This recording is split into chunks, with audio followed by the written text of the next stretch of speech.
Good morning, self-lovers. Welcome back to the Self-Love Show. I'm your co-host, Dawn Light, and this is my beautiful sister here, my co-host, Trish Wright, and we are the Self-Love Show. So just in case you don't know and you're new to us, we're so grateful you're here.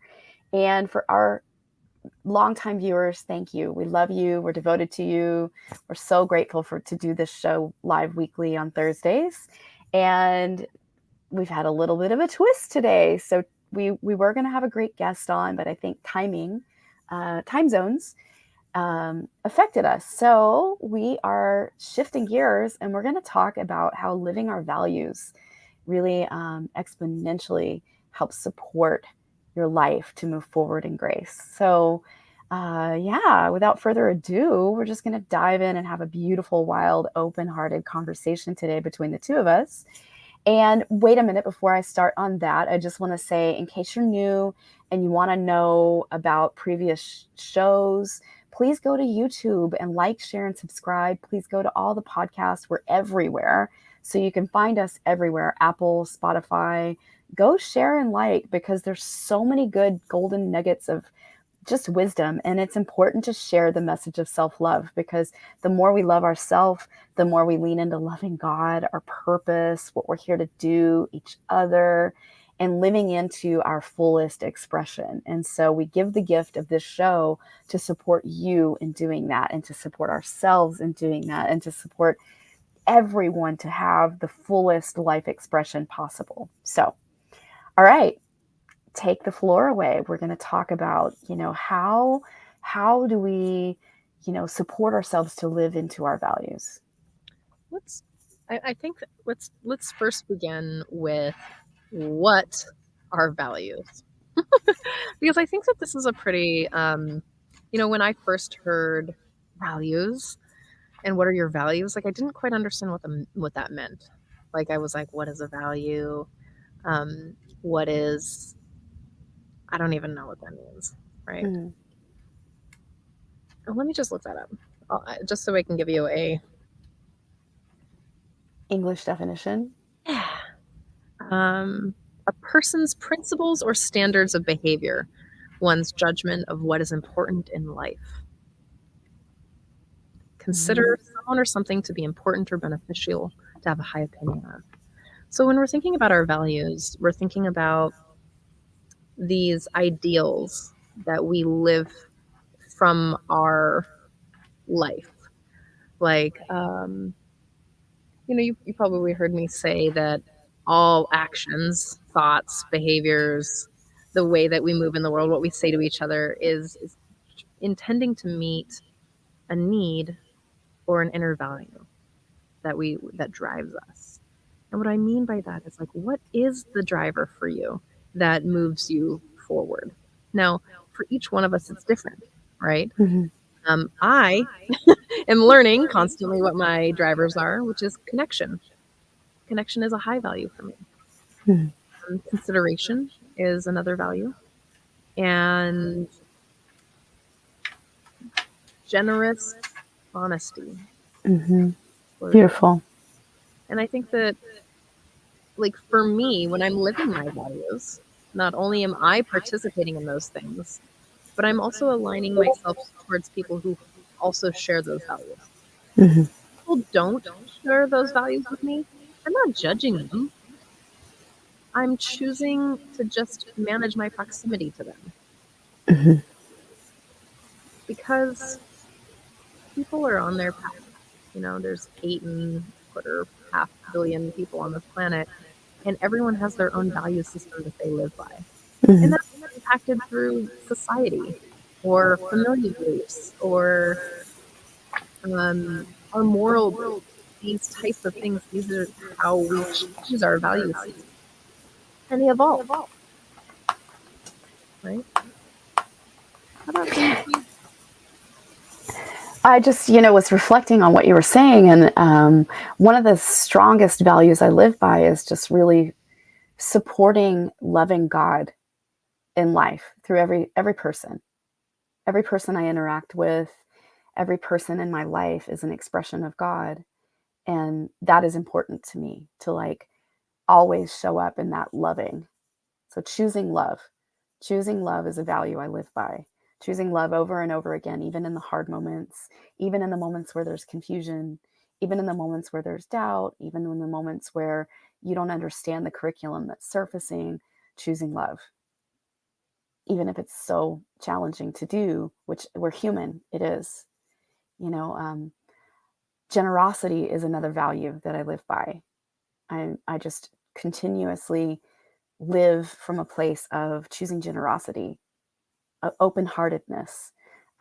Kindness is also another big value of mine, and also um, communication and connection as well, and um, truthfulness, honesty, living in your integrity, being integral with yourself, which is being integral with God.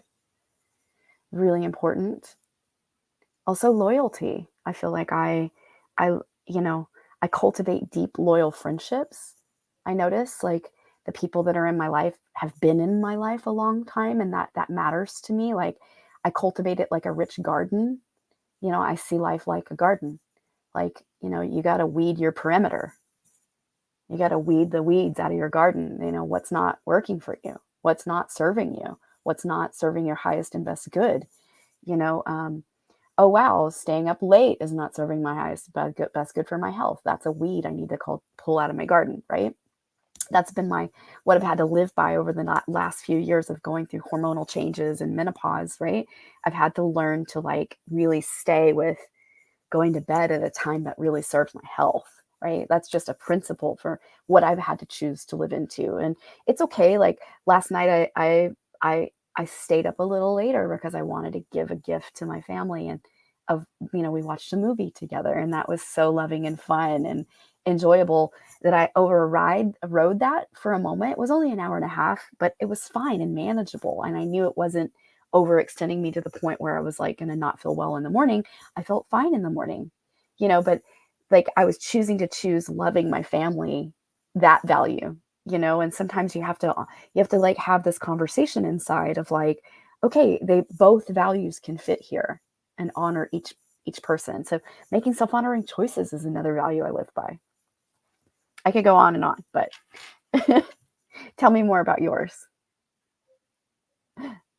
Well, I mean, and that is the thing is like there's a lot of values that we all live by, you know. They're yours. They're your Mm-hmm. values and they evolve, right? So what my values were 2 years ago are different, Mm-hmm. They're you know. always evolving. It, Mm-hmm. very much so. Here's an evolving um, value that's something that's coming up over the last 2 years. Um, Before I valued wild freedom and just unabashed self expression. After being a little sick recently, hold on. After being sick, um, the value of protection and safety has been more up for me these days because purely because I'm feeling the need for more protection. This is a constantly evolving thing in our human lives around how are we choosing to live our values. One of the things that I did want to bring up about living our values is something that I see happen when things get politicized. When we politicize our values and force them on other people. You know what I mean? Because what happens is that again, Don's values are different than mine. Like I think that you might have heard that. They're not out of alignment.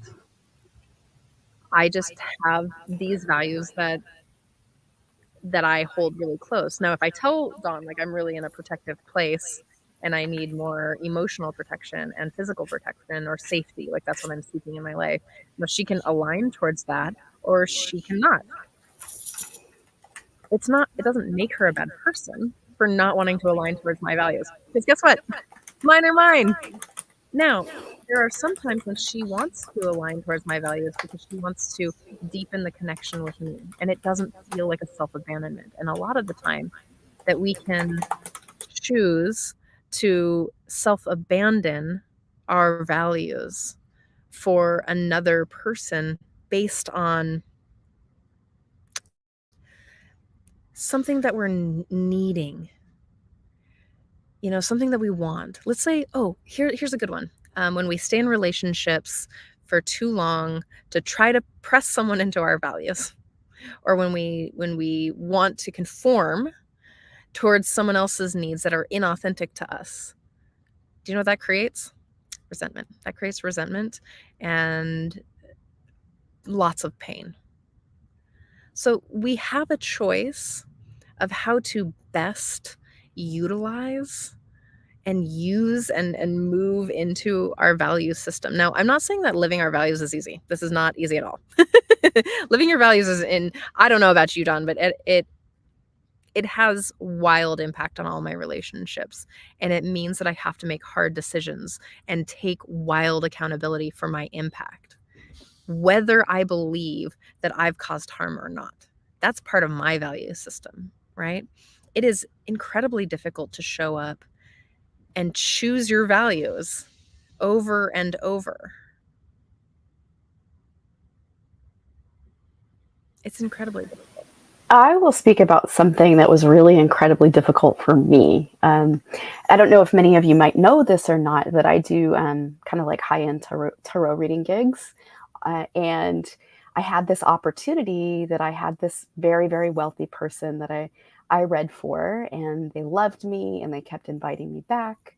And I really find it very important to honor our relations when how we receive how we receive things, right? Like, so I was invited through another person that also was receiving pay through that connection, right? Mhm. And but then I found that the person kept inviting me and wanting to weed out that person, and I was like, this doesn't feel good. And they were offering me like to be on TV and offering me all these grandiose like things. And I sat with it in my heart, and I was like, and I actually mentioned to that person, I had to pull them aside and I had a conversation with them twice saying like, I don't feel good about cutting out this other person. Like, we can keep them involved. And I made it known that I stood in that place of like protecting my relations in that way of like, they matter to me. I'm not going to just cut them out. And I pretty much lost that opportunity. Like, they didn't call me back after the second conversation. They stopped inviting me. I didn't hear from them anymore. Didn't need me around, and that was a loss financially for me. But at the same time, in my heart, I knew I stood for the right thing. Yes. And that mattered to me. And that relationship mattered to me. And I wasn't going to just step on toes to climb the financial ladder. Do you know what I mean? And I've seen that happen in my life around me. I've seen it happen in my own family structure, not with me personally, but a lot of hurt around um, misuse of finances, and a lot of hurt around people coming in personally, stepping into a family unit for finances, and then doing harm, a lot of harm. And so I have a lot of tenderness there in my heart around doing it in the right way and being of right relations. And so it's a value I live by.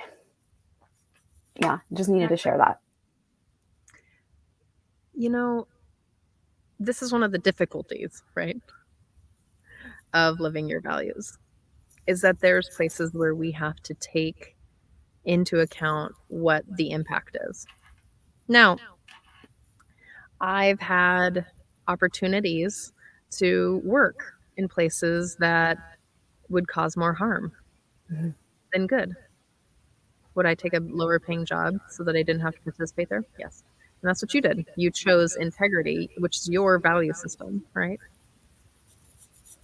To be in alignment with your agreements. And Mhm. that's the thing. Like everyone has different values, right? And and again, just to reiterate, our values change throughout our life. And I hope they do because you're ever evolving, constantly evolving. Mhm. You're the way that we evolve is through self-inquiry. The way that we're looking at our values is when we step into something. Like maybe, one way to like look at what your values are is like if someone does something and you have a judgment, to actually look at that. Like it's not about that person. It's about how it lands with you. So when you're like, "Oh my god, that person kicked the dog." This is one of my terrible examples.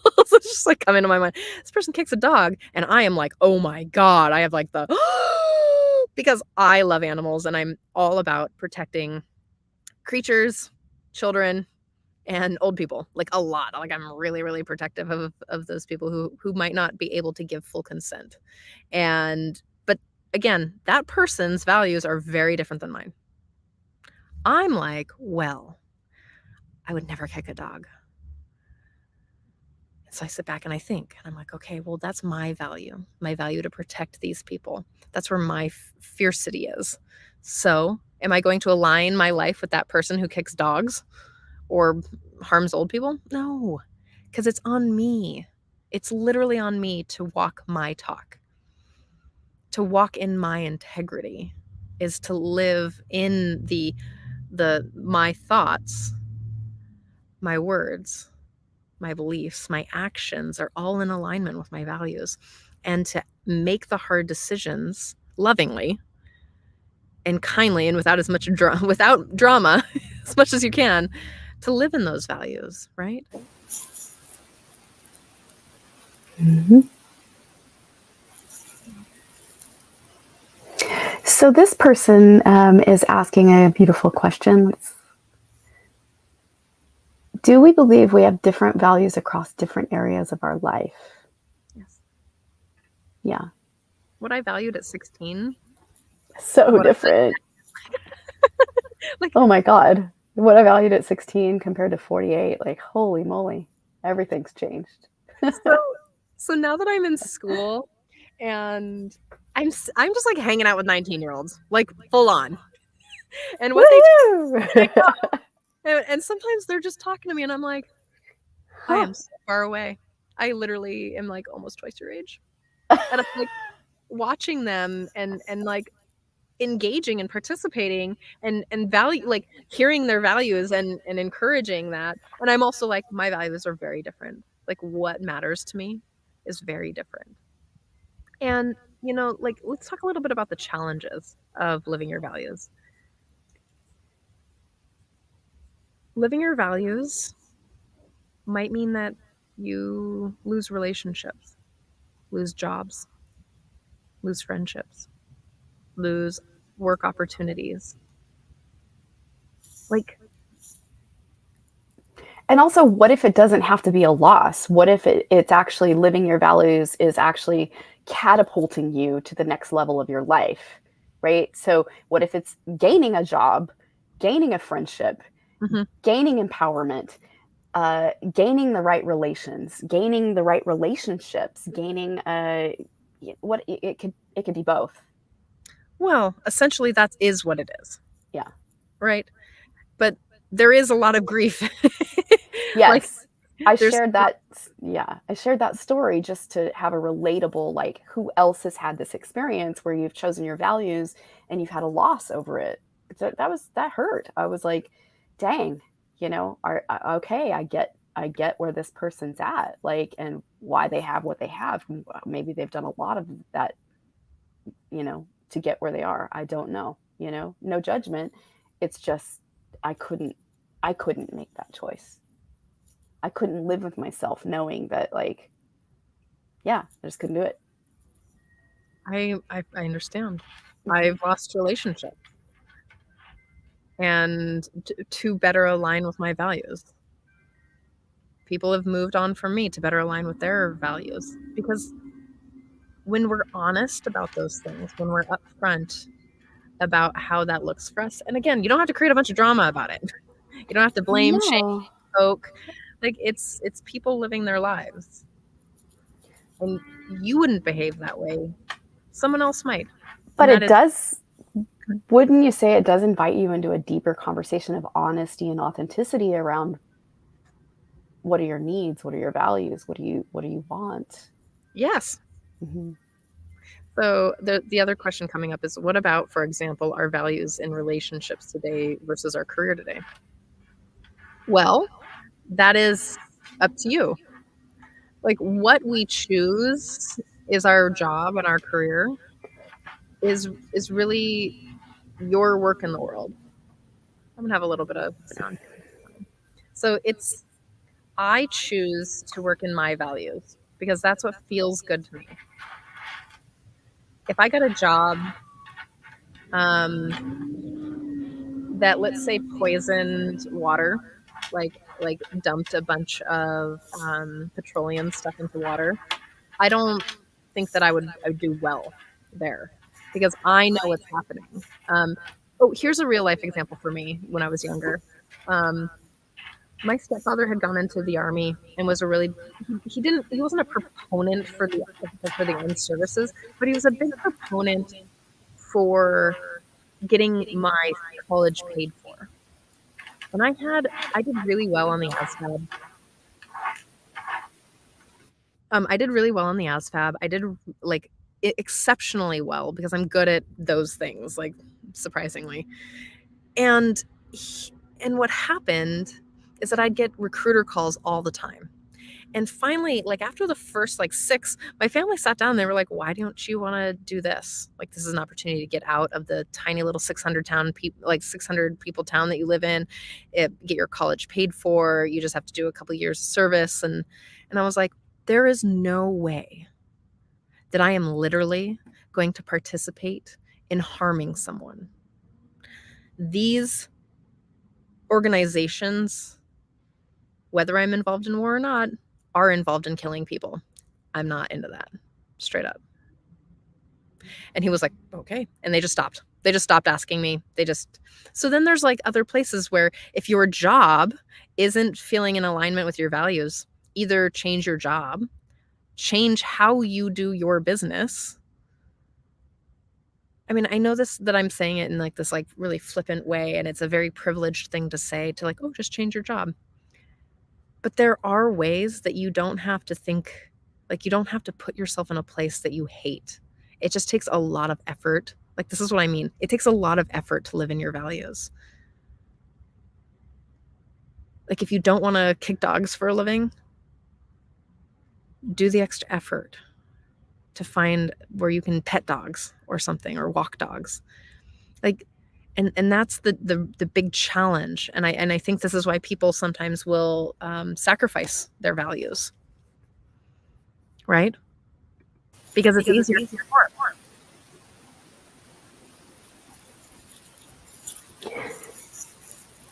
Yes, I mean, I feel like I sacrificed my values for a long, long time. I mean, I was taught that in my family, you know, and I mean, I look at my father and how my father made income, and my dad worked at like an oil refinery for 30 years of his life and was miserable. And you know, I got modeled that way of like it's okay to take a job that you're miserable in and that's what you do. And that was terrible. And then I ended up living that for a portion of my life. You know, for a long portion of my life, I had a job that I was miserable in. It was golden handcuffs. I made a lot of money, but I was miserable. Like it was compromising my well-being. It compromised me on every level of my being. But I was taught that that's okay. And so I had to break down those all of that. I had to pick it all apart and like really work with spirit to like move me on a higher trajectory and keep slowly and steadily. It took me years, but I was really dedicated, like, move me forward, spirit. I'm not happy here. I want to find a new way. I'm not happy here. I want to find it. Show me the door. Show me the way. And I kept just diligently building my skills, building myself, choosing myself, and breaking those chains. Because I look at my God bless my father, but I look at his life and he made poor choices. He never followed his calling. He he chose to choose a miserable reality because he was miserable inside. And then, yeah, he made a lot of money, but he was not good with it. Not good to us with it. And then, he attracted a person to come along and even in death, like, you know, take it all, literally take it all from his own family members. And so that's just like, wow, the level of like, holy moly, like learning on a soul level there of like cleaning and clearing. Like that's been my role in this, is just cleaning and clearing all the residue spiritually of what all that and impact harm and impact involved of that way of life thinking, that way of being, that, that's not okay. It's not okay to step into someone's family with greed intentions, like marrying someone just for sheerly that. In my heart, that is not okay. I don't live by that value.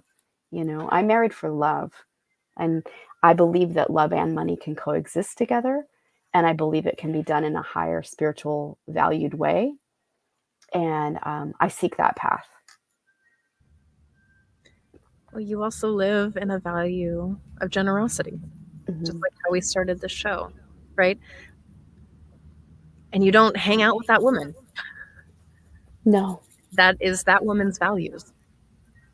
We don't hang out, like you and I share similar generosity values, like, you know, like this God, show for one. God, God bless her spiritual learning, but she was a definite major, major, deep rooted weed in my garden that I had to like spiritually excavate out of my garden.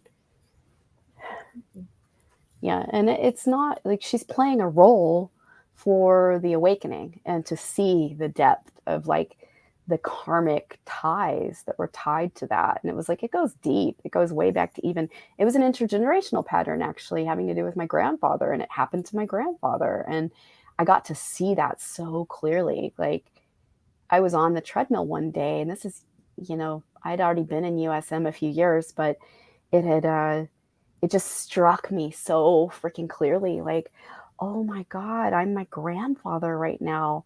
I'm processing all the feelings and the things that he never got to finish completing in his lifetime. And I felt on my knees and wept with like that God had given me the clarity to see that. God had given me that, give the awareness to feel that. Like, wow, wow. We never realize how deep our healing goes. And when we're in it and it's taking a long, long time and we don't understand why the pattern is not shifting so quickly. And it goes way, way deeper than your lifetime. And I just invite you into patience and compassion and understanding, and opening your awareness to the impact the pattern has had on your life, not on only on your life, but others around you and your family members. And what role do you play in cleaning and clearing that karmic imprint? Sorry, I have a hair in my eye. I think that's also just an important piece. Is like it's not an overnight thing. I mean, No. you can just try to step into, like maybe you're like sitting here listening to this banter and being like, this is annoying, and you're like these privileged, white girls talking about this, and and being like, whatever, it doesn't relate to me, which is totally fine. And you have to know that this isn't something that happened overnight for either of us. And it's constantly realigning towards our values, constantly making hard decisions, constantly looking at ourselves to see what is my, how are my actions, how's my business aligning, what is that, and it's been years, right? Mm-hmm. Um, Years, like, years and years and years. and we're not really taught socially in school or anything to actually live towards what we find is true. We were taught to conform to society, which isn't really like the most vibrant, like self-expressive. Your like your dad, he was taught to sacrifice his true calling to be safe. Mm-hmm. He was miserable, safe, and then he took his misery out on everyone. Mm-hmm. And so, like, just if you can, think about where you're at in your misery. Like, this is how I find values. It's through my misery. I'm freaking frustrated right now, or I'm super upset, or I'm super disappointed, or some sort of thing is happening, and I'm gonna look. I'm like, wait, what? Where am I abandoning myself right now? Am I creating resentment in my relationships because I'm not living true to my values? Am I unwilling to do the hard work of living there? Am I taking the easy way out and choosing violence? Or am I choosing love? Am I choosing self-sourcing? Am I choosing to live my values and having the hard conversations? Am I choosing truth? Am I choosing to be, full disclosure? Am I choosing to live the values that I'm wanting to align myself towards with people? And again, this has taken me years to even get here, and it'll change. Like, no doubt that it'll change, and my work will change, and all of these things will constantly change, right?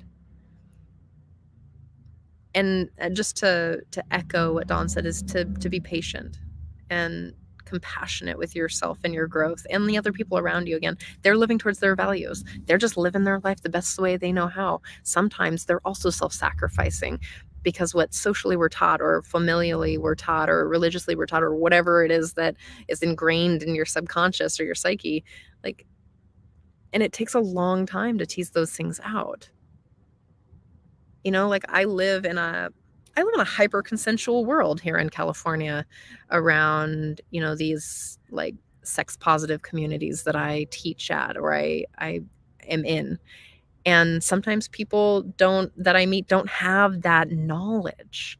Just because it's a value for me after 12 years of being in here, and I meet someone who doesn't fit that value, like, doesn't understand it. Maybe it's in there for them, but they don't understand it or don't know. I can't degrade them as a person. Like, I can't. It's not in my values to degrade them as a person, because I'm like, well, we're all just, children bumping around trying to figure it out. I've got a couple handbooks, probably like, thousands of dollars worth of handbooks that I've skimmed through, and maybe you too, and I know Donna has, these spiritual books or self-help, or even like years of therapy is. And and again, it really is, when we live true to our values, we have a lot more respect for ourselves. We have a lot more respect for other people. And we're actually talking the talk, or walking the talk. People see you differently, because they can trust that you're who you say you are. And that's the cool thing about self-trust, right? Is that you can trust yourself to protect you, to stand up for you, to make self-honoring choices with kindness and compassion and low drama. Like, I have enough drama. I've got a lot of drama in my life, because I am human and I have reactions. Just like everyone else, I totally get upset. I totally get sad. I have all of the stuff. And when I choose to live in my values, it actually stops the drama most of the time. Like, hey, actually, the thing that I say most is, what's the most loving action here? Like, if I'm in a conflict, I'm like, what is the most loving action for that person, and for me, and for everyone? Like, what is the most loving action here? How can I show up more kindly? I'm not self-abandoning. It's not a place where I'm like trying to placate or people please. It's not that. But what is stopping the harm? And to actually move from that. I also feel like it's really important to own your side of the street. Like that's really what shifts things in relationships is when you choose to move forward and actually be brave to say, here's where I'm contributing to this thing not working. This has been the strategy underneath my need that I see is not working and it's actually causing us harm. Powerful. I take a lot of time before I choose a teacher or a mentor or to like see how they manage their world. Um, because I believe you are who you hang out with. And if I see leaders that I'm like really interested in, and if they're not taking accountability for their impact and the places that they're like breakdowns in their life, like if you want to, if you see someone having a consistent breakdown, you're like, oh, okay, how are they taking ownership of that?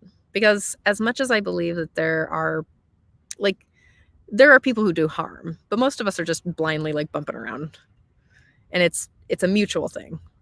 Like even if I did something wrong, and let's say if I cheated on my partner and I totally messed up, there are other things probably in the relationship that's causing both of us challenges and where we're both breaking down, right? So yes, it is on me to take ownership of that and the power of this. And the reason why I'm using this experience is like one time I had a woman come to me who wanted me to hold her in her relationship with her husband who had cheated on her. And I at this moment I didn't have the capacity to hold this person because my schedule was full. And I sent her to a therapist. And his approach was really, really radical for her. And it was like she was so invested in her pain that she couldn't see how much her partner, her husband, had been hurting for so long, and what he was desperate to get met. And she just was attacking him and berating him and degrading him. And when this therapist was like, hey, um, try to give your husband some empathy, she was like, well, he messed up. 37. He messed up and it's his fault. And it was like, this is the point, right? So had she taken responsibility or accountability for her impact, his reality would shift, and then he could have space to hold accountability for his, right? And so when we're taking accountability as leaders or as people in our lives, in our values, like it's a powerful place to be. Well, I really want to riff on what you just said about the pattern. See how she was like, I love this thank you for bringing this forward. So let's just use her as an example. If she was like, well, you da da da da da, you did this, you blank messed up here, right? And she's so caught in her own egoic positioning. It's a very strong stance that she's blinded by it. She's not able to see that how am I contributing to perpetuating this? What was my part in it? How did I participate in this pattern, creating it, to getting to right here in this moment together, right? So what were the steps I took? What were the things I said? Like, and that's just I'm giving you this dialogue to really think about your own life and where there might be conflict in your own life around with someone, because our relations are how we get closer to God. They are a direct line of communication and connection to God. It's with our beloveds in our life. And if you want a greater connection with God and intimacy, have greater connection in your life with those you love, and be willing to have those hard conversations around the things that feel difficult, around the things that feel, um, like I'll mention me, what I just went through. I had a really large pattern surface, and it was really showing me where I have chosen to squelch my voice in order to respect my beloved. That was really taught to me in my vibrational frequency and my family familial conditioning. And that was so darn painful. Of I had to really own, like, here's where I didn't speak up, and because I was afraid of how I would be met, and I was afraid my feelings would be invalidated, and I'm afraid of my feelings being invalidated in this situation, and I had to own that and how painful that is, and say it vulnerably, and then, get to have a resolving repair conversation. And of course, my beloved was just like, "Oh my god, I don't ever want you to feel like you can't speak your voice," and that was so honest and vulnerable, and we get to, like, unlearn these behaviors that are creating strategies in our relationship that are um, not getting us the results we want. So if you're not getting the results you want in life, then what are you doing to contribute to that? So that's big. It is big. And see, if you're listening, like, this is how we live in our values, right? So Don and I have the value of honesty. We have the value of self-expression. Like, we share these ones, even in our own conflicts, which happen very rarely because we meet them and then we move through them. We're honest, and our relationship gets stronger through conflict, right? Through either aligning towards similar values or taking space and managing proximity. And this dance of the ever evolving self inquiry. Now, what I want to also just pinpoint is, like, it's not about, like, thinking that you're, like, wrong and bad, or that, like, you need more healing or whatever. It's not like there's nothing wrong with you. You are a fully capable, healed, whole human, with all the tools that you need. Mhm. The why is this coming up for me in this way? It's in fact, it's your conditioning surfacing so that you can see your misidentifications and see the thing that was formed so long ago that's actually not a non-truth about you. And so it's rooted in, like, the I'm not enough story, or I'm wrong or bad, or it'll have a foundational core, something to it that you just were not able to see, like a blind spot in consciousness. And so when these things surface in our frictional relation sometimes with our beloveds, it is your opportunity to go, oh my gosh, I see my need, I see my value, I see how I'm having this strategy that's not meeting it, and I'm, how can I own this, how can I shift this, how can I take ownership of my part, because you can't do the ownership of the other person's part, only yours. And when you really start standing in the rawness of the realness of, like, your whole role, and start disclosing how it happened, where it's from, what it came from, and really started, like, owning that and leaning into it and disclosing it, then the other person has no ability to show up in the same way anymore, because you've let go of that position inside of yourself, and they have no way of relating to you from that same place any longer. So it actually creates a space to give them the space to step forward in a new way inside of themselves and discover what their part was too, because it's like everything's laid on the table. I think it's a really powerful place, um, to really acknowledge that it's like a 50-50. Like, even if. Now, Mhm. we're not talking about, like, violent crimes or, like, awful experiences. Like, we're not proponents of victim blaming or things like that. But they're and not and but and we're really, like, discussing the conflicts in loving relationships. Like, Mhm. I just want to make a very clear point Thank there. you for saying that. Yeah, it's true. It can get misheard. That the power of taking ownership of your impact is life changing, right? So you're living your values. You're, like, out there in the world living self expression and wildness, and maybe you're 16 or you have your 16-year-old values, or you've got your, like, 48-year-old values, maybe you have your 37-year-old values, or whatever it is. and you're just living your life, and you bump into someone and they have different values, and you're like, well, rah, rah, that person is, or maybe they're like that person, and it occurs to you that you can take it the victim perpetrator triangle. You can take it that way, or you can be like, hey, we had this big conflict. What is happening there?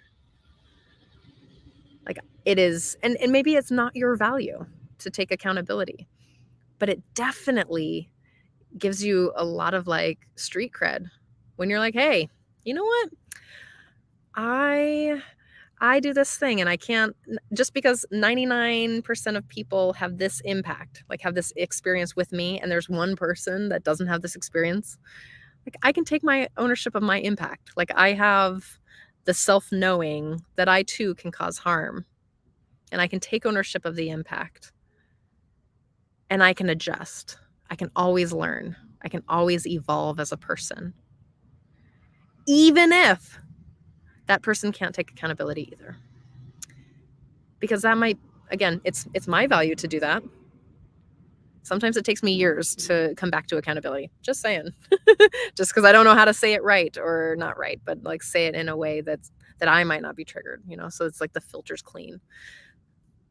But these are the little ways that living your values can really help you align towards what's true and real and alive and self-respecting.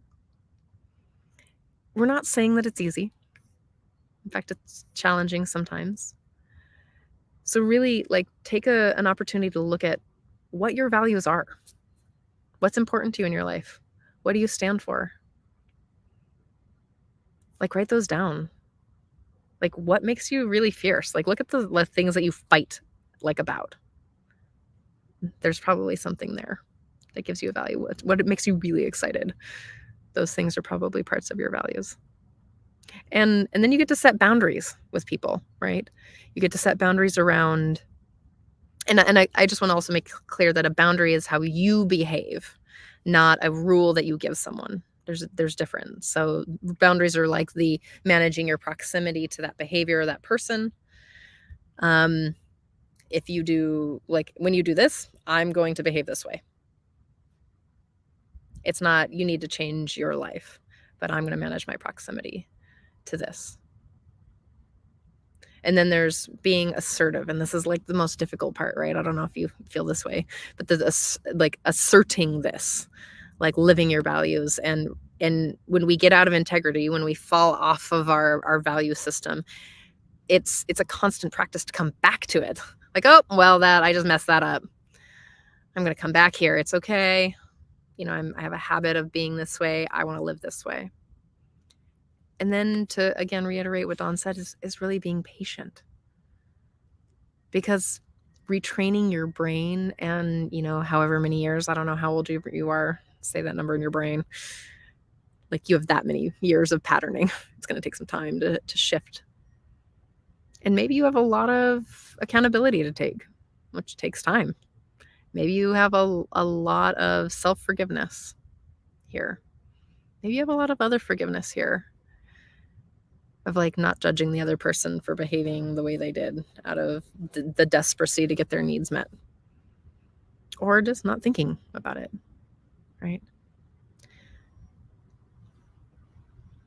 When you live true to your values, the way that your friendships and your relationships evolve, it becomes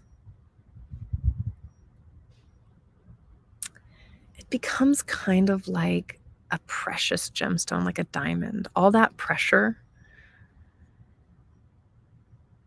it becomes really like, you're like, wow, this thing is amazing. And I feel good about myself. I love who I am. I love where I'm going. I love what I think. Not in the like the like kind of arrogance piece where you're like, well, I love myself, and like, but more like the acceptance of what truly is there, and that you have respect for the way that you move through life. It's like a humble confidence. I don't know. Did any of that resonate with you? Or am I just bantering? I love the word humble confidence. It's really accurate. Yeah. It's like the more you lean into like really being radically loving with yourself and others and doing your inner work around, where are the judgments held, where is the forgiveness work, where is the resentments and fears held, and the more you cleanse your lens of perception around how you hold all the material in your life, because whatever is surfacing in your life is your curriculum. And on a soul level, then you start leaning in on a soul level, and it helps you lean in and really like, okay, constantly having a conversation with spirit within around bettering your life. How could I be a better service? And it is that humble confidence in spirit within. It's like it breaks down all the like egoic structures that are standing in the way of you having an expressed authentic expression in your voice and the way you show up and your relationships in your life, online, all of it. Yeah. Remembering Hmm. everybody's values are different. Everyone's values are different. Like the Dalai Lama has different values. That person lives their life very differently than me, you know?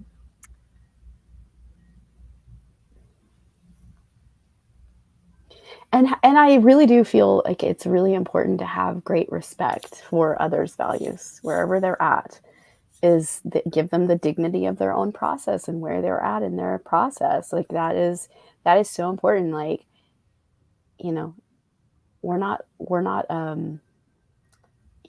greater than, less than in a conversation. This is like we're equal in this beautiful experience, and I value your life experience just as much as my own. And thank you for showing me where you are, where your values are. I respect it.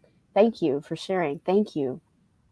Yes. Like, so much gratitude for just clear clarity. And mhm. and when someone expresses their values to you, you can hold them there. You can honor what's that's theirs. It's true. Honor and respect it, It's true. because that's you honoring and respecting yourself as well. And that's beautiful. I want to make another like slight distinction because when I was like, you got to respect someone's, values in their life and all of that. Some people had been pushed back on me about that, and respect doesn't necessarily mean that I'm like, oh my god, wow. Like it's not like I'm like, like It's taking, not it's not agreement. yeah. Yeah. It's like, hey, you've got your value system. I see you as a whole human doing your whole life thing. That's not my value. And the way that you live your life isn't in accordance to my, it's not in alignment to that for me. I'm going to manage my proximity, right? Or maybe it's like, oh my God, we are like literally on the same page. The way that you show up in your value and the way that it works, like, yes, we're like thick, Aligned. Hmm. right? And but I just wanted to make that as a clarification because I think these concepts, especially around values, because they can be so muddy, right? Hmm. So if you can just think about what your values, what drives you, what enriches you, what are the foundations of your relationship? What are the common beliefs or the things that have like created the system of your relationship? If you just take that with you throughout the day and think about that, like consider what that might look like. Is that is that something that runs your entire life? Donna and I both shared some of our values. Um, if you need more information, we both have a whole lot of information of how to understand more of your values. Um, and we'd love to help you with that. I can send you some free documents as well. Um, but really, like when you're listening to the show and you're like, okay, well, what are my values? I have a value. Like, again, Where are you upset? What do you get upset about? What do you feel like feisty about? What makes you like literally jumping for joy? What inspires you? What makes you a judgy? What makes you judgy? Because those are pointers to your values. And to actually live into accordance to them. Like, can I live in my own values, my own judgment on others? And if not, maybe readdressing them. Is that really a helpful value for me? Or is that an unreasonably high standard? And if I hold myself to an unreasonably high standard, is it really reasonable for another person, 8.5 billion realities on this planet, to meet this high standard? Ever? Or do I have some leeway to be friends with people who don't have the same values? So that's what I've got to say about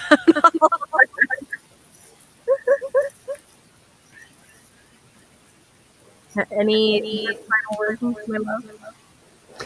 I just want to say, thank you for tuning into the show. And, if you are interested in knowing more about our work, just follow us, reach out to us. We're so here to support you in your exploration of your spiritual curriculum. Where's your growth edge right now, and where do you want to be supported in it, is what I want to say. And reach out. We would love to support you. And if you have a burning desire of a show like topic, then reach out to us, tell us, because we're here to support you in your growth. And we want to give you cutting edge shows that support that. And maybe you have someone you would like to see on the show. And send us your questions and the people you want to see here. Because this is our love for you. Like, we show up every week for you. Because it's important for us to give you free resources to live your best life. Just because this tool might work for one person doesn't mean that it'll work for the other, or the other, or the other. And so we try to diversify and keep this resource here for you. Mm-hmm. Yeah. Yeah. Hope you have an amazing week. Thank you. You're right. All right. Well, see you. Oh, wait. I have things to say. I'd like to give a shout out to you, Dawn, for being so flexible. You never know when your guests might not show up. You never know. So being flexible with how it works, what it might look like, and always being with the flow of it. Our friendship just grows stronger and stronger each and every week that passes. Thank you to Roy and Russell for making the show possible, while Dawn and I live lives and support people in our practices and teachings. Thank you to Scott Katamas, Love Coach Academy, Global Peace Tribe, and KPFC for sharing us out. And we will see you here, same time, same place, next week. Have a wonderful week, loves.